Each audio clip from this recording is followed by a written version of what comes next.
na suportaran ang pagpapatibay kan implementasyon kan Philippine Plan of Action for Nutrition. Universal Healthcare, sarong maiwasan na reforma sa sektor kan salud sigon sa PhilHealth Bicol. Mga magurang LGU as in stakeholders piging ganyar kan Bagumbayan East Washington National High School kan Legazpi City na suportaran ang sendang Brigada Eskwela 2024. Sa lado nasyonal, food inflation maluya sa masunod na bulan sigon kay NEDA Chief Arsenio Balisacan. 44% ka mga Pilipino kumpiyansa sa pagrahay kan buhay sagod sa 2025. Gasto sa new Senate building posibleng umabot pa sa 27 billion pesos o sobra pa sigon kay Senador Cayetano. Presidente Bongbong Marcos sinugo ang DOJ as in PNP na sigurohon ang kaligtasan ka mga prosecutor. Sa ibang nasyon, pag-aresto kay exiled opposition figure Yulia Navalnaya ay pinagorden kan Russia. Sa Karawat, kampanya kan Gilas Pilipinas Women sa 2024 William Jones Cup natapos na daugon kaya matapos na daugon man sindakan Chinese Taipei. Yan ang headline sa detalles ka mga bareta enot sa lado lokal. Ang baretang ini hatod sa Indukan Nutroplex with Talino Booster Formula. Tulong para bilis isip, todo focus at bilis diskarte pa. Sa detalles kang bareta sa lado lokal, piging ganyan kan Department of Health asin kan National Nutrition Council Bicol ang mga local government units na suportaran ang pagpapatibay kan implementasyon kan Philippine Plan of Action for Nutrition o PPAN sa mga probinsya sagod sa mga barangay sa Kabicolan. Ang selebrasyon may temang sa PPAN, sama-sama sa nutrisyong sapat para sa lahat, kung saan may katuyuhan na mas mapahiwas ang kaaraman as in issue manungod sa PPAN para mainganyar ang mga Pilipino na magkaigwanin mas positibo, tama as in healthy na kasanayan pang nutrisyon.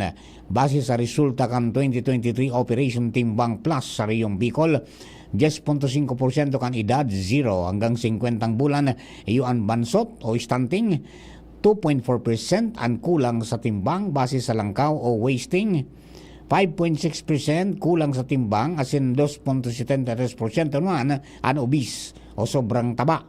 Ini masababa sa resulta kan 2022 i-opt kung sain 11.7% ang stunting, 2.6% ang wasting, 6% ang underweight as in 3.08% ang overweight o obese. Nasa 3,471 man na barangay ang naging sakop kan 2023 i-opt kung sain 76.5% ang gabos na mga aki sa Bicol ang nakaka-experience nin manlain-lain na klase nin malnutrition. Nagdabaganahin siya na ang undernutrition, micronutrient deficiencies as in overnutrition ang pigo-konsiderar na triple burden of malnutrition kan Pilipinas. Ang baretang ini hatod sa Indukan Liver Aid Silimarine Capsule. Liver Aid, it's liver or lover, boys. Sarong maiwasan na reforma sa sektor kan salud sa Universal Healthcare o UHC na may katuyuhan na matawanin akses ang gabos na Pilipino sa dekalidad asin abot kayang serbisyong pangsalud na dainin dapat ikaadit ang gastos.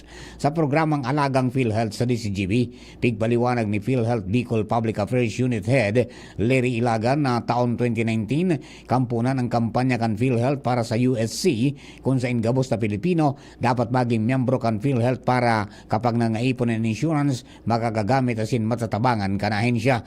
Sinabi ni Ilaga na igwanin duwang kategorya kan membership, ang direct asin indirect contributors. Ang mga direct contributors iyo ang mga nasa formal sector o employed, migrant workers may sadiring pinagkakadilensyahan, professional practitioners asin lifetime members kasabay na ang sanang qualified dependents. Ang gabos na bako kasabay sa direct contributors iyo ang indirect contributors na kasabay man sa mga pigubayadan kang gobyerno o subsidies kang gobyerno susugman sa batas o lay na UHC na automatikong miyembro na ang gabos na Pilipino. Mientras tanto, para maging aktibong miyembro kan PhilHealth, dapat sunodon ang 4M kan ahensya. Ini ang magparehistro, magbayad ng kontribusyon, mag-update ng record, asin magpabawas ng benepisyo na iyo ang target kan PhilHealth. Ang baretang ini hatod sa Indukan. Sa sakit ng ulo, mag-Biogesic agad. Ramdam ang alaga. Most doctor prescribe pa. Biogesic. Ingat! Piging Ganyar, Kambangumbayan, East Washington National High School, Legazpi City, ang mga magurang, LGU, as in stakeholders na suportaran ang sinang Brigada Eskwela ngunya na taon. Sigung kay Teacher Judith Binipayo, ang Brigada Eskwela may temang bayanihan para sa matatag na paaralan o pupuunan ini sa Hulyo 15 asin madurar sagod sa Hulyo 20, 2024. Sigun kay Binipayo, kamautan kay ni na maging preparado ang eskwelahan para sa pag-abot kan mga estudyante sa pagbukas kan school year 2024-2025. Sinabi ni Binipayo na pwedeng magdonar asin magpaabot ng tabang sa aktibidad para sa ikakatrayumpo ka nasabing aktibidad. Mientras tanto, sinabi man ni Teacher Gerard Bergonyo na pwedeng magdonar nin samod, sigid, traskan, paint asin roller brush, white latex paint asin iba pa. Sinabi ni Bergonya na dakulang katabangan man ini sa eskwelahan kung kaya o kung kaya man magtarabangan na Brigada Eskwela ngunyan na taon. Ang baretang ini hatod sa Indokan. Healthy energy na ba ang hanap mo? Mag-Enervon araw-araw. Sa iba pang baretang lokal, makaka-eksperyensya ng pagpalsok ng kuryente ang nagkapirang mga lugar na sakop kan tabako asin Malinaw Substation dalang kang gigibohon na row line clearing sa Tobacco Feeder 4 sa aga Hulyo 12. Basado sa advisory na pigpaluwas kan Alba Electric Cooperative Aleco, ang brownout madurar po alas 6 kan aga, sagod alas 6 man nimbanggi, asin ang mga apektadong lugar iyo ang bilog ng munisipalidad kan Tiwi, Malinaw, Syudad ng Tabaco, Apera sa San Miguel Island, munisipalidad kan Malilipot, Apera man sa Purok 1, kan Barangay San Jose, asin San Roque, Calbayog, mantang sa Bakakay Albay, ligtas man sa brownout ang Barangay Bunga.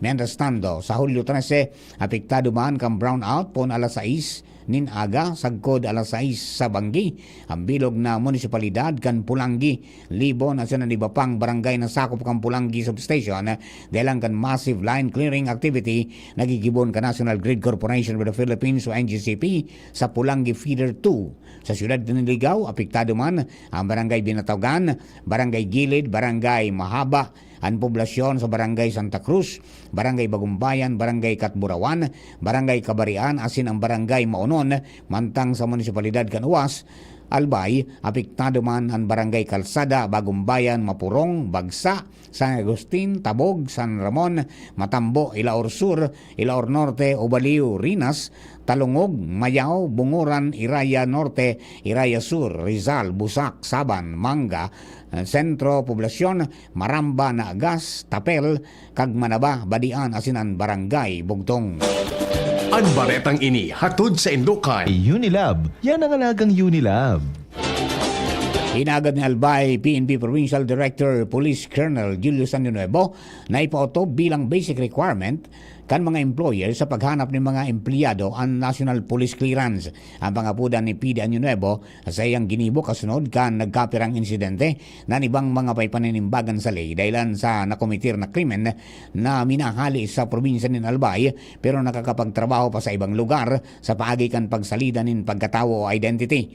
Ang rekomendasyon kan opisyal may kamautan na masara ang mga aplikantes asin masiguro na warang kasalan sa ley. Reaksyon man ni PD Año Nuevo sa apat na mag-arama na residente kan Legazpi City na akusado sa krimen na murder 11 taon na nagkakaagi. Sigon kay Año Nuevo nagdurulag ang mga ini asin nagkapagtrabaho pa Hulyo 6 nadakop kan mga otoridad na napat asin sa ngunya na sa kustudya na kan polisya para sa magakani kong disposisyon. Ini sa pagiman kan pinakusog nindang Operation Manhunt Charlie na may ubetong darakopon ang mga akusado sa maniba-ibang krimen hampangon ang ley asin tabangan na makapagpabagong buhay. Sinabi ni PD Año Nuevo na sa termino niya bilang PNP Provincial Director kan Albay pon kan Pebrero nasa 80% o 80% na komplishimento kan Albay PPO sa paghanap kan mga wanted na persona. Sa giraray na nagpamonitor o pigmonitor sa mga barangay Anti-Drug Abuse Council o BADAC sa kada lugar aniro kan mga konstituentes lalo na ang mga imbolto sa illegal na droga kan kung kumusta na an sa indang kamugtakan. Sa impormasyon kan Department of the Interior and Local Government o DILG Bicol, dapat aramon kan BADAC kumpira na porsyento ang nagtalikod asin nakarecover na sa paggamit ng illegal na droga. Ipig paibalwar man sa mga kapitan na ini na i-report sa DILG mantang ang ahensya ang magigipag-unerar man sa PIDEA asin iba pang concerned agencies. Sobra 47,000 pesos na kantidad ng illegal na droga na kumpiskar kang Police Regional Office 5 sa nakalista 24 oras. Inibase man sa pinaluwas na accomplishment report kang kasurog PNP ngunyan aldaw Hulyo 11. Ang nakumpiskar na illegal na droga iguan ng timbang na 7 gramos asin may street value na 47,600 pesos na kung saan tulong persona man digdian na arestar. Ang nadakop na suspect na sa kustudya na ka mga kapulisan asin nagampang na sa magkakanigong disposisyon. Ipiglansar kan Iduko PH o Philippines and Childhood Fund Philippines PH and Child-Led Academy Project o CLAP sa Albay na sarong programa na nagbibilog sa mga kakian na makasabot sa mga propwesto asin pagbilog kan network na sarong magayon na paagi sa pagsabay ka mga kakian sa paggibo ng mga desisyon lalo na sa mga programa o propwesto para sa inda. Sarong sa kamautan kan proyektong ini iyo ang matawanan ng kakayahan ang mga aki na ipasabot ang importansya kang komunikasyon asin makusog na ideya bilang mga advocates sa sobra 61 barangay na igwanin Barangay Children's Organization o BCOs asin 140 partner schools. Sinabi kan Iduko PH na ang sindang mga interbensyon enot na nakadirekta para sa mga pampublikong eskwelahan alagad pinalawig ini sa mga estudyante kang pribadong eskwelahan. Ano nang bitan na aktibidad magpapadagos poon ngunyan aldaw Hulyo 11 sagod sa aga Hulyo 12 na kung saan ang mga partisipantes iyon haliwan sa parehong organisasyon pati na ang child representative hali sa Iduko PH na masabak sa social life skills training asin iba pa. Sa sarupang baretang lokal, pinagurumdom kan Department of Social Welfare and Development ng DSWD Regional Office 5 ang publiko kontra sa naglalakop na online scammers sa TikTok na nagsasabing nagtatao ang sa ahensyan financial na asistensya. Tulos man naning piglinaw kan DSWD na daisindang kinaraman digdi. Dagdag pa kan ahensya na daimag paratubod sa mga siring na klase nin pang-scam asin padagos man sindang magdatao nin abiso sa publiko pagabot sa mga siring kaining mga peking impormasyon sa social media. Mga tugang primerong parte po yan kan sa tuyang bareta alas 12 mga bareta sa lado lokal. Ang bareta niya to sa lado nasyonal, ibang nasyon sports sa sinibapa, makalis lamang po kani. Kayo po ba ay may katanungan sa PhilHealth? Makinig sa programang Alagang PhilHealth kasama ang PhilHealth Regional Office No. 5. Mapapakinggan tuwing Huwebes alas 10 hanggang alas 10:30 ng umaga sa DZGB. Damang-dama ang benepisyo ng PhilHealth sa Alagang PhilHealth. May energy na. Energy! Meron ding Energy! nag-crash o nag-palpitate. Baka di yan pang everyday. Mag-Enervon helps unlock Healthy energy! na magandang araw-arawin with proper dosage, diet, and exercise. Mag-Enervon araw-araw.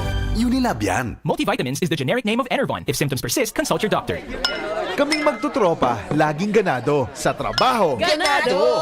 Sa pamilya, Ganado! At syempre, kapag good times, ganado!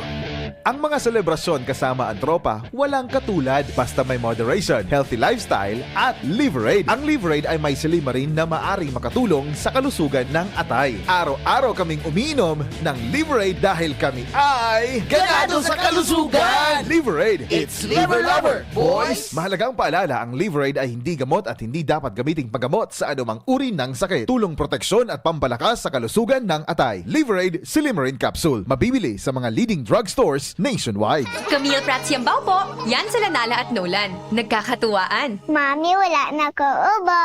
Good! And what did Mommy give you? Plemex for kids. Para sa ubo ng mga anak ko, Plemex for Kids.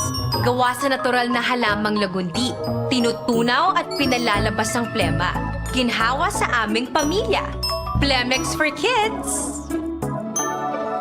Ang batang lagundi, Plemex! Vitex Segundo L is the generic name of Plemex for kids. If symptoms persist, consult your doctor. Mommies, agapan agad ang ubo at plemang nakabara. Pambatang lagundi, Plemex! Spirit with Batang San Miguel. Ilabas! Magkwentuhan tayo.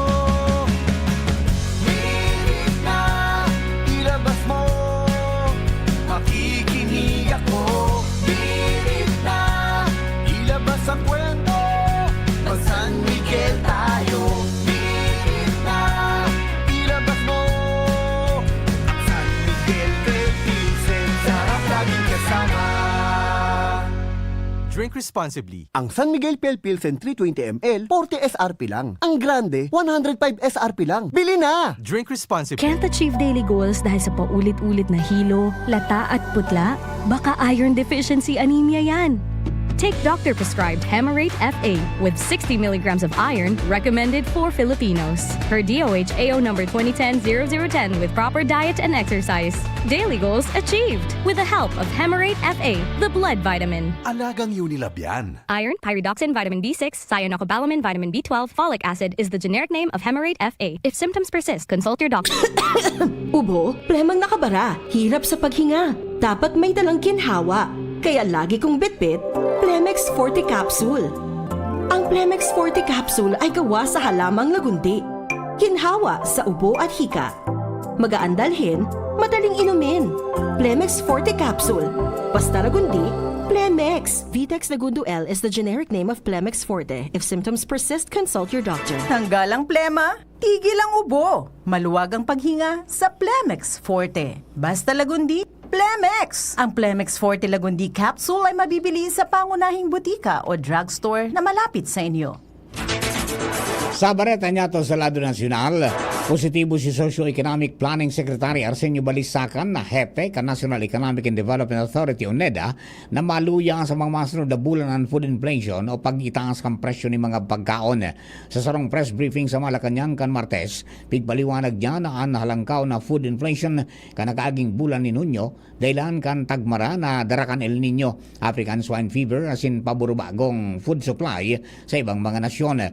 Nagitaas man sa 6.5% ang food inflation kanunyo kumpara sa 6.1% kan Mayo dahil sa masalangkaw na presyo ng mga gulayon, karne, asin, mais. Kumpiyansa ang 44% ang mga Pilipino na sagod sa maabot na Marso o sa laog nin 12 bulan, marahayan sa ng buhay. Base ni sa resulta kan Social Weather Station o SW survey na ginibo ka sa may 1,500 na respondents na may edad 18 anyos pa itaas kanika 21 sagod ika-25 kan Marso. Halagan may kapareho man na porsyento ang nagsimbag na dahil sindan naglalaom na magbabago ang saindang buhay. Posibleng umabot pa sa pagultanan nin 25 bilyon pesos hanggang 27 bilyon pesos ang gastos sa konstruksyon kan New Senate Building o NSB na masalangkaw pa sa 21 bilyon pesos sagod sa 23 bilyon pesos na pig-estimate kan 2021. Ang pagitaas kan kantidad kan edipisyo kan Senado ang pinakang sentro kan diskusyon kan ikaduwang pagdangog kan Senate Committee on Accounts na nagkukondukta nin maingat na pag-uugid sa NSB project. Sigon kay Senador Alan Peter Cayetano na pointless o dain ang significance ang projected cost ni Senador Nancy Binay na 21 bilyon pesos na sana ang gastos kan edipisyo mantangan estimated cost pwedeng umabot pa sa 27 bilyon pesos o sobra pa dahil sa inflation as in global economic condition. Sa pagdangog ka nakaaging simana nagkainitan sina Cayetano as in Binay ang dating chair kan komite na in charge sa pagtutok sa konstruksyon kan NSB pon pa kan 2022. Tinawan doon ni Binay na 21 bilyon pesos sana ang construction cost kan edipisyo asin bako 23 bilyon pesos na sinabi ni Cayetano. Sa pagdangog kaswapon, nabaldi si Cayetano sa outdated price estimate na isinumitir kan Department of Public Works and Highways o DPWH ang project manager kan NSB. Sa pagdangog, sinabi na ang kaya inako ni Engineer Soledad Florencio kan DPWH na bako updated ang sendang estimate o kalkulasyon. Tinawanin doon ni Cayetano na kaipuan na accurate ang figures asin may mga construction professional na may maniba-ibang estimate na 20% sagod 40% na increase. Ipinagorden ni Presidente Ferdinand Marcos Jr. sa Department of the Justice o DOJ as in Philippine National Police o PNP na magbilog nin mga lakdang para masiguro ang proteksyon at kaligtasan ka mga huwes sa nasyon. Ang direktiba ginibok ang Presidente sa signing ceremony kan Department of Justice National Prosecution Service o DOJ NTS rules on criminal investigation sa palasyo. Tinawanin doon kang Presidente na importante ang pigagampanan na papel ka mga piskal sa administrasyon ni justisya sa nasyon, kaya importanteng masiguro ang kaligtasan ka mga ini laban sa anuman na klase nin patakot. Nagadan ang kadete kan sarong Marine School sa Laguna matapos na ini padusahan kan sa indang senior class officer dahil sa sala na pagkakariak ka ini sa indang group chat o GC. Namidbida ng biktima na si Cadet Vince Andrew de los Reyes, 19 anyos, taga Barangay Tagumpay, Baco Oriental, Mindoro, as an student cadet sa NYK TDG Maritime Academy o NTMAA na nasa barangay Kanlubang, Calamba City.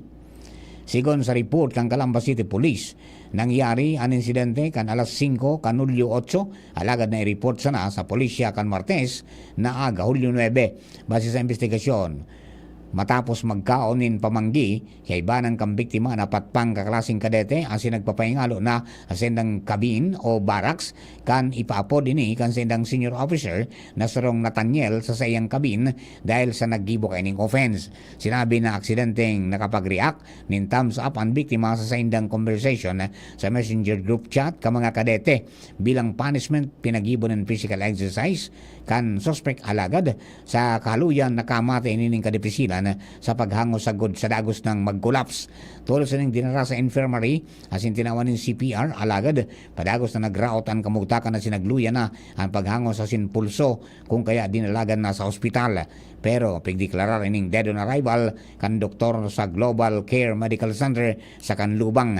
Inaresto man ang suspect na sangunya nakadetinir sa Calamba City Police Station lock-up cell asin naampang sa kasong reckless imprudence resulting in homicide.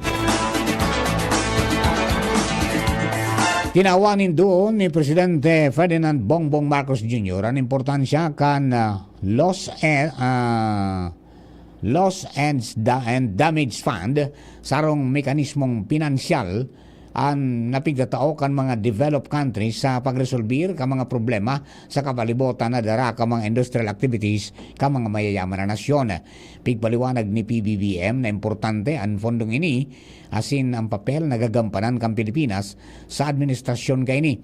Sinabi niyang nagkasundo ang mga developed countries na mabilog ang pondong ini para matabangan ang mga nagtitios na nasyon na dedepisilan sa climate change na resulta man ka mga industrial na aktibidad ka mga abantidong mga nasyon. Ipinuntok ang Presidente na ang desisyon kung saan itatagama ang pondo na kasalalay sa Loss and Damage Fund Board kung saan miyembro ang Pilipinas, kaya importante ang papel ka nasyon na magtaon ng dakulang impluensya sa proseso kang pag-ibon ng desisyon. Kumpiyansa man ang Chief Executive na bilang host kan LDF Board, masiguro kang Pilipinas na mga pangaipo asin kaaditan kini masisimbagan nin tultol. Sa bareta nga to sa ibang nasyon, ipinagorden kan Russia ang pag-aresto kan exiled opposition figure na si Yulia Navalny na inakusara na nagpapartisipar sa extremist organization. Si Yulia Navalny, iyon Mrs. kan nipuntong si Alexei Navalny na panginot na kritiko ni Russian leader Vladimir Putin na nagadan bantang nakakulong sa Arctic prison kan Pebrero. Kinontestar man ni Navalny ang warrant kontra sa iya asin sinabi na sarong statement na sarong paragada nin tao asin war criminal si Putin na dapat ikulong. Pinamutikan man kang grupo kan mga aktivista ang mga aligasyon sa iya na imbelto ini sa extremist group. Sa giraray man na inakusaran ni Putin na imbelto sa pagkagadan o kaya sa giraray man niyang inakusaran si Putin na imbelto sa pagkagadan kan sa iyang mister o agom na si Alexei Navalny. Sa lado ng Karawat Sports, natapos na ang kampanya kan Gilas Pilipinas Women sa 2024 William Jones Cup. Ini matapos indang daugon kan Chinese Taipei A sa score na 82-66. Sa pagpuon pasanakang kawat, dominado na kan Chinese Taipei ang kawat.